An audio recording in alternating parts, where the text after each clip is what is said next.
Hi friends, welcome back to my YouTube channel. So ನಿಮ್ಮ ತಮ್ಮನೇಲಿ ನೋಡೇ ಗೊತ್ತಾಗಿರುತ್ತೆ ಸ್ವಲ್ಪ ನಾನು ಯಾವ ರೆಸಿಪಿ ಮಾಡ್ತಾಯಿದ್ದೀನಿ ಅಂತ. ಸೊ ನಮ್ಮ ಮಂಡ್ಯ ಶೈಲಿಯ ನಾಟಿ ಕೋಳಿ ಸಾಂಬಾರನ್ನ ಮಾಡ್ತಾಯಿದ್ದೀನಿ ಇವತ್ತು ನಾನು.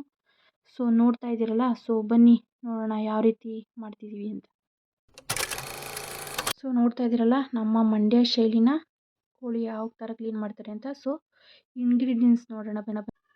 ಸೊ ಈರುಳ್ಳಿ ತೊಗೊಂಡಿದ್ದೀನಿ, ಬೆಳ್ಳುಳ್ಳಿ, ಸ್ವಲ್ಪ ಶುಂಠಿ, ಮೆಣಸು, ಚಕ್ಕೆ, ಲವಂಗ, 2 ಹಸಿಮೆಣ್ಸಿಕಾಯಿ, ಸ್ವಲ್ಪ ಕೊತ್ತಂಬರಿ ಸೊಪ್ಪು. ಸೊ ಇದು ಬಂದು ಒಂದು ಥರ ಮಸಾಲೆ, ಸ್ವಲ್ಪ ಖಾರ ಪುಡಿ ತೊಗೊಂಡಿದ್ದೀನಿ. ಇದು 2 ಥರ ಮಸಾಲೆ ನೋಡೋಣ ಬನ್ನಿ. ಸೊ ಕಾಯಿ, ಕಡಲೆ, ಗಸಗಸೆ, ಸಾಂಬಾರಾದಮೇಲೆ ಉದುರಿಸೋಕೆ ಸ್ವಲ್ಪ ಕೊತ್ತಂಬರಿ ಸೊಪ್ಪು ತೊಗೊಂಡಿದ್ದೀನಿ. ಸೊ ಬನ್ನಿ ಹೇಗೆ ಮಾಡೋದು ಅಂತ ನೋಡ್ಕೊಬೇಡ. ಕುಕ್ಕರ್ ಇಟ್ಟಿದ್ದೀನಿ, ಕುಕ್ಕರ್ಗೆ ಸ್ವಲ್ಪ ಎಣ್ಣೆ, ಚಿಕನ್ ಹಾಕ್ಕೊಂಡಿದ್ದೀನಿ, ಸ್ವಲ್ಪ ಅರ್ಶಿನ ಪುಡಿ ಹಾಕ್ಕೊಳ್ಳಿ. ಸೊ ಅರ್ಶಿನ ಪುಡಿ ಹಾಕ್ಕೊಂಡ್ರಾ, ಸೊ ಹಾಕ್ಕೊಂಡು ಚೆನ್ನಾಗಿ ಮಿಕ್ಸ್ ಮಾಡ್ಕೊಳ್ಳಿ. ಮಿಕ್ಸ್ ಆದಮೇಲೆ ಸ್ವಲ್ಪ ರುಚಿಗೆ ತಕ್ಕಷ್ಟು ಉಪ್ಪು ಹಾಕ್ಕೊಳ್ಳಿ. ಸ್ವಲ್ಪ ಅದು ರುಚಿ ಹಿಡಿಬೇಕು, ಆ ರೀತಿ ಹಾಕ್ಕೊಳ್ಳಿ. ಸೊ ನೋಡ್ತಾ ಇದ್ದೀರಲ್ಲ, ಸೊ ಮಿಕ್ಸಪ್ ಮಾಡಿ ಎಲ್ಲನೂ ಚೆನ್ನಾಗಿ. ಸೊ ನೋಡಿ ಯಾವ ಥರ ಕಾಣಿಸ್ತಿದೆ ಅಂತ. ಸೊ ಮಿಕ್ಸಪ್ ಮಾಡ್ತಾಯಿದ್ದೀರಲ್ಲ, ಸೊ ನೋಡಿ ಚೆನ್ನಾಗಿ ಕಾಣಿಸ್ತಿದೆ ಅಲ್ವಾ. ಸೊ ಇವಾಗ ನಾವು ಆಡಿಸ್ಕೊಂಡಿದ್ದಂಥ ಈರುಳ್ಳಿ ಬೆಳ್ಳುಳ್ಳಿ ಪೇಸ್ಟನ್ನ ಹಾಕ್ಕೋಬೇಕು. ಸೊ ನೋಡಿ ಈರುಳ್ಳಿ ಬೆಳ್ಳುಳ್ಳಿ ಪೇಸ್ಟನ್ನ ಹಾಕ್ಕೊಳ್ಳಿ, ಹಾಕ್ಕೊಂಡು ಮಿಕ್ಸಪ್ ಮಾಡ್ಕೊಳ್ಳಿ. ನೋಡಿದ್ರಲ್ಲ ಯಾವ ರೀತಿ ಅಂತ. ಸೊ ಇದು ಯಾವ ರೆಸಿಪಿ ಅಂತ ಕೇಳ್ತಾ ಇದ್ದೀರಾ, ನಮ್ಮ ಮಂಡ್ಯ ಶೈಲಿನ ನಾಟಿ ಕೋಳಿ ಸಾಂಬಾರನ್ನ ನಾನಿವತ್ತು ಮಾಡೋದನ್ನ ತೋರಿಸ್ತಾ ಇದ್ದೀನಿ. ಸೊ ನೋಡ್ಕೊಂಡು ಬನ್ನಿ.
ನೋಡ್ಕೊಂಡು ಬಂದ್ರಲ್ಲ, ಸೊ ಬನ್ನಿ ಟೇಸ್ಟ್ ಮಾಡುವ. ಸೊ ನೋಡಿ ಸಾಫ್ಟಾಗಿದೆ ಮುದ್ದೆ. ಸೊ ನೋಡ್ತಾ ಇದ್ದೀರಲ್ಲ ನಾಟಿ ಕೋಳಿ ಸಾಂಬಾರು ಯಾವ ರೀತಿ ಆಗಿದೆ ಅಂತ. ಸೊ ಯಾರೆಲ್ಲ ನನ್ನ ವಿಡಿಯೋ ನೋಡ್ತಾ ಇದ್ದಾರೆ ಪ್ಲೀಸ್ ಸಬ್ಸ್ಕ್ರೈಬ್ ಮಾಡ್ಕೊಂಡು ನೋಡಿ ಅಂತ ಕೇಳ್ಕೊತೀನಿ. ಸೊ ನೆಕ್ಸ್ಟ್ ವಿಡಿಯೋದಲ್ಲಿ ಸಿಗ್ತೀನಿ. ಟೇಕ್ ಕೇರ್, ಬಾಯ್.